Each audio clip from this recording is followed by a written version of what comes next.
बच्चों, कक्षा 8 से पाठ 2 जिसका नाम है लाख की चूड़ियां। लाख एक पदार्थ होता है जिससे चूड़ियां बनाई जाती हैं। जैसे कांच से भी चूड़ियां बनती हैं, प्लास्टिक से भी बनती हैं और अलग अलग अन्य धातुओं से भी चूड़ियां बनाई जाती हैं। लेकिन आज ये जो कहानी हम लेकर आए हैं उसका नाम है लाख की चूड़ियां और इसको भी हम 2 हिस्सों में पढ़ेंगे। आज हम पहला भाग जानते हैं। इस कहानी के लेखक हैं कामता नाथ जी, जिनका जन्म हुआ 22 सितंबर 1934 को और मृत्यु हुई इनकी 7 दिसंबर 2012 को। इनका जन्म स्थान रहा लखनऊ, उत्तर प्रदेश। कामता नाथ जी लाख की चूड़ियां कहानी के आधार पर हमें यह समझाना चाहते हैं कि किस तरह से गांव-गांव में शहरीकरण हो गया है, नए नए उद्योगों की भरमार हो गई है। अब पुराने जो हाथ से बनाई जाती थी चीजें, अब उनका कामकाज थोड़ा सा धीमा पड़ गया है। उन मजदूरों को अनेकों तरह की तकलीफें झेलनी पड़ रही हैं क्योंकि अब लोग मशीनों से बने पदार्थों का इस्तेमाल करने लगे हैं और साथ ही साथ गांव और देहात में जो रिश्ते नातों की गरिमा थी वो भी धीरे धीरे कम होती जा रही है। ये सब इस कहानी में दर्शाया गया है। आइए आगे जानते हैं। पाठ की शुरुआत करें जो कि एक बहुत ही सुंदर कहानी है जिसका नाम है लाख की चूड़ियां। लेखक कहानी की शुरुआत कुछ इस तरह से करते हैं। सारे गांव में बदलू मुझे सबसे अच्छा आदमी लगता था।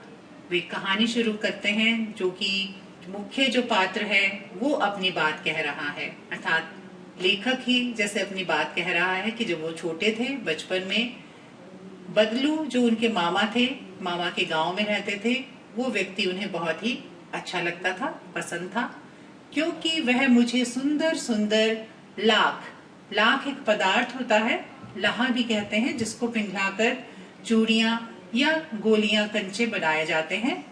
वो लाख की गोलियां बनाकर देता था उन्हें खेलने के लिए। मुझे अपने मामा के गांव जाने का सबसे बड़ा चाव यही था। चाव का अर्थ है खुशी। जैसा कि हर बच्चे को अपने मामा नाना का गांव पसंद होता है और छुट्टियों के समय वे वहां जाते हैं और खूब मस्ती करते हैं, तो लेखक को भी मामा के गांव में जाना बहुत अच्छा लगता था क्योंकि वहां पर उसे अपने मनपसंद कंचों के साथ खेलने को मिलता था। आगे वो कहते हैं कि जब मैं वहां से लौटता था, जब छुट्टियां समाप्त हो जाती थी तो वो अपने घर वापस लौटते थे, तो मेरे पास ढेर सारी गोलियां था कंचे होते थे, रंग बिरंगी गोलियां जो किसी भी बच्चे का मन मोह ले। मोह का अर्थ है आकर्षित कर ले। इतनी सुंदर रंग बिरंगी गोलियां बदलू मामा बनाकर देते थे जो कि अन्य किसी बच्चे के पास नहीं होती थी। उनके साथ खेलना लेखक को बहुत अच्छा लगता था और उनका वे मन मोह लेती थी क्योंकि वे होती ही इतनी सुंदर थी। ये कहानी है एक गांव की जहां पर बच्चा अपने मामा के घर जाता है और वहां पर जो बदलू मामा है उनके द्वारा बनाई गई सुंदर लाख की गोलियों के साथ खेलता है और प्रसन्न होता है और उसे गांव में जाना, अपने मामा के गांव में जाना बहुत अच्छा लगता है क्योंकि जब वो वापस आता है तो उसके पास बहुत सारी ढेर सारी कांच की गोलियां होती है जिसे वह अन्य बच्चों को दिखाकर भी प्रसन्नता महसूस करता है। वैसे तो मेरे मामा के गांव का होने के कारण मुझे बदलू को बदलू मामा कहना चाहिए था, जैसा कि रिश्ते में होता है कि गांव कि माँ के गांव में रहने वाले जो व्यक्ति हैं या तो वे नाना हैं या मामा हैं, परंतु मैं उसे बदलू मामा न कहकर बदलू काका कहा करता था क्योंकि मामा के गांव के जो और बच्चे थे वो बदलू को काका कहा करते थे, तो लेखक भी उन्हें मामा न कहकर काका बुलाने लगे, जैसा कि गांव के सभी बच्चे उसे कहा करते थे। बदलू को उस गांव के सभी बच्चे काका कहकर पुकारते थे। इसी कारण जबकि लेखक के बदलू मामा लगते थे लेकिन वह उन्हें काका कहकर पुकारता था। बदलू का मकान कुछ ऊंचे पर था, ऊंचे पर बना हुआ था, थोड़ी सी ऊंचाई पर, जहां पर वो वहां जाते थे और उनके कार्य को देखते थे कि वो किस तरह से लाख की चूड़ियां बनाते हैं, गोलियां बनाते हैं। उनको काम करते हुए देखना लेखक को बहुत अच्छा लगता था। मकान के सामने बड़ा सा सहन का अर्थ है आंगन था। जो बदलू मामा का मकान था उसके बाहर एक बड़ा सा आंगन था जिसमें एक पुराना नीम का वृक्ष लगा था। वृक्ष का अर्थ है पेड़। जो मामा का घर था वो एक ऊंची जगह पर था, सामने खुला आंगन था और एक नीम का पेड़ भी लगा हुआ था। उसी के नीचे बैठकर बदलू मामा अपना काम किया करते थे। बगल में था पास में भट्ठी दहकती रहती थी। भट्ठी का अर्थ है अंगीठी, क्योंकि लाख को पिघलाने के लिए आग की जरूरत होती है, उसके लिए भट्ठी सुलगाई जाती थी। दहकती का अर्थ है जलती रहती थी, क्योंकि अधिक ताप की वजह से ही लाख को पिघलाया जाता है और उसके बाद उसे आकार देकर चूड़ियां बनाई जाती हैं, जिसमें वह लाख पिघलाया करता था। जैसा कि यहाँ तस्वीर में भी आप देख रहे हैं, एक तरफ भट्टी है जहाँ पर लाख को पिघलाया जाता है और यहाँ पर कुछ औजार हैं जिसके द्वारा वो लाख को आकार दे रहे हैं और चूड़ियां बना रहे हैं। एक और बात, उन्हें हुक्का पीने का भी बहुत शौक था। बीच बीच में वो आराम फरमाते थे और हुक्का गुड़गुड़ाते रहते थे। सामने एक लकड़ी की चौखट का अर्थ है लकड़ी का चौकोर टुकड़ा पड़ी रहती, जिस पर लाख के मुलायम होने पर वह उसे सलाख का अर्थ है धातु की छड़ के समान पतला करके चूड़ी का आकार देते थे। यहाँ पर ये बताया गया है कि जो बदलू मामा लाख की चूड़ियां बनाते थे वे किस तरह से बनाते थे। एक चौखट होती थी, लकड़ी का चौकोर टुकड़ा होता था जिस पर वे लाख को आग में सुलगाकर मुलायम कर देते थे और एक धातु की छड़ के समान पतला करके उसे चूड़ी का आकार दे देते थे।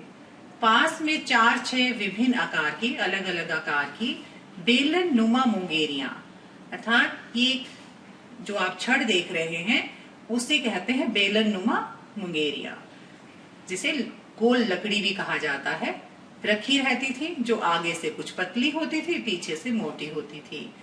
इसी वजह से ही कम आकार और बड़ा आकार की चूड़ियां बनाई जा सकती हैं। ये बदलू मामा का कार्य था, जो कि हर रोज का कार्य था। उस समय लाख की चूड़ियां स्त्रियां पहनना पसंद करती थी और इस कारण उनकी अच्छी बिक्री भी हो जाती थी। लाख की चूड़ी का आकार देकर वह उन्हें मुंगेरियों पर चढ़ाकर गोल और चिकना बना देता था। इस तरह से एक सुंदर आकार तैयार हो जाता था। तब एक एक करके पूरे हाथ की चूड़ियां बना चुकने के पश्चात का अर्थ है बाद में वह उन पर रंग करता था। जब चूड़ियां बनकर तैयार हो जाती थी, मुंगेरियों पर चढ़ाकर उन्हें एक गोल सुंदर आकार दे दिया जाता था। उसके बाद उन पर अलग अलग तरह का रंग कर दिया जाता था, जैसा कि औरतें रंग बिरंगी चूड़ियां पहनना पसंद करती हैं। यहाँ तस्वीर में आप देख रहे हैं गोल मुंगेरी है जिस पर एक लाल रंग की चूड़ी बनाई गई है लाख के द्वारा। बदलू यह कार्य सदा ही एक मचिए अर्थात चौकोर खाट, यहाँ पर आप देख रहे हैं कि एक व्यक्ति एक चौकोर लकड़ी के मूढ़े पर बैठा है, उसे मचिया कहते हैं। उस पर बैठकर ये सब काम किया करता था, जो बहुत ही पुरानी थी। पुराने जमाने में लोग इस तरह की मचिए पर बैठा करते थे और अपने काम भी किया करते थे। बगल में ही उसका हुक्का रहता था, जिसे वह बीच बीच में पीता रहता था। जब वह काम से थोड़ी सी फुर्सत पाता तो हुक्का गुड़गुड़ाने लगता। गांव में मेरा दोपहर का समय अधिकतर बदलू के पास ही बीतता। जब लेखक गांव में जाते अपने मामा के, तो उनका अधिकतर समय बदलू मामा के पास ही बीतता, क्योंकि उनके पास बैठना और उन्हें काम करते हुए देखना उन्हें अच्छा लगता था। वह मुझे लल्ला कहा करता था। जो बदलू मामा थे लेखक को लल्ला कहकर पुकारते थे, ऐसा वे प्यार से कहते थे। मेरे पहुंचते ही मेरे लिए तुरंत एक मचिया मंगा देते। मेरे बैठने के लिए वे मचिया मंगा देते और मुझे बैठने के लिए कहते कि तुम यहाँ बैठो और मुझे देखो कि मैं किस तरह से काम करता हूँ। लेखक को उनके साथ बैठना बहुत ही अच्छा लगता था। मैं घंटों बैठे बैठे उसे इस प्रकार चूड़ियां बनाते देखता रहता था। घंटों बीत जाते, बहुत ज्यादा समय हो जाता, लेकिन मैं ऐसे ही बैठा रहता, क्योंकि उनके काम करने का तरीका ही इतना रोचक था। कभी वो लाख पिघलाते थे, फिर मुंगेरी पर उस लाख को चढ़ाकर एक नया आकार देते थे और रंग बिरंगी चूड़ियां बनाते थे। लगभग रोज ही वह 4-6 जोड़ी चूड़ियां बनाते थे। ये एक बहुत ही मेहनत भरा काम था और ऐसा करने में उन्हें काफी समय लग जाता था। पूरा जोड़ा बना लेने पर वह उसे बेलन पर चढ़ाकर कुछ क्षण चुपचाप देखते रहते। जब बदलू मामा अपने काम को देखते कि सही आकार बना है या नहीं चूड़ी का, तो थोड़ा ध्यान से वो उसकी ओर देखते थे और प्रसन्न होते थे, मानो वह बेलन न होकर किसी नववधु अर्थात नई बहू की कलाई हो। वो उस छड़ पर जो चढ़ी चूड़ियां हैं उसको इस तरह से निहारते थे जैसे किसी औरत की नई दुल्हन की कलाई हो। बदलू मनिहार, मनिहार का अर्थ होता चूड़ी बनाने वाला। जैसा कि बदलू मामा का काम था चूड़ी बनाना, तो उन्हें मनिहार भी कहते थे। चूड़ियां बनाना उसका पैतृक पेशा था। पैतृक का अर्थ है पिता संबंधी, अर्थात बदलू मामा के जो पिता थे या दादा थे वो भी चूड़ियां बनाने का ही काम करते थे। ये उनका पेशा था, रोजी रोटी कमाने का जरिया था। और वास्तव का अर्थ है हकीकत में, सच्चाई में वह बहुत ही सुंदर चूड़ियां बनाता था। वो बहुत ही निपुण था अपने काम में और वो बहुत ही सुंदर चूड़ियां बनाता था। उसकी बनाई हुई चूड़ियों की खपत का अर्थ है बिक्री भी बहुत थी। लोग उससे बहुत सारी चूड़ियां खरीदते थे और स्त्रियों को तो उसके द्वारा बनाई गई चूड़ियां बहुत पसंद आती थी, क्योंकि वो इतनी मजबूत और सुंदर होती थी कि उनको पहनकर स्त्रियां इतराती थी और एक दूसरे को दिखाकर प्रसन्न होती थी। उस गांव में तो सभी स्त्रियां उसकी बनाई हुई चूड़ियां ही पहनती थी। आसपास के गांवों के लोग भी उससे चूड़ियां ले जाते थे। उसका काम इतना सराहनीय था कि उसके गांव के अलावा दूसरे गांव की औरतें भी उससे चूड़ियां खरीद कर ले जाती थी। परंतु वह कभी भी चूड़ियों को पैसों से बेचता न था। वो पैसों के बदले चूड़ियां नहीं बेचता था। उसका अभी तक का जो वस्तु विनिमय था, अपनी चीजें बेचने का जो जरिया था, वस्तु विनिमय का अर्थ है वस्तु के बदले वस्तु। जैसा कि पुराने जमाने में होता था, अगर हमें अनाज लेना है तो उसके बदले हमारे पास जो भी उपलब्ध चीज है वो देकर हम अपनी मनपसंद चीज खरीद सकते थे। ये तरीका था पुराने समय का, और लोग अनाज के बदले उस चूड़ियों को ले जाते थे।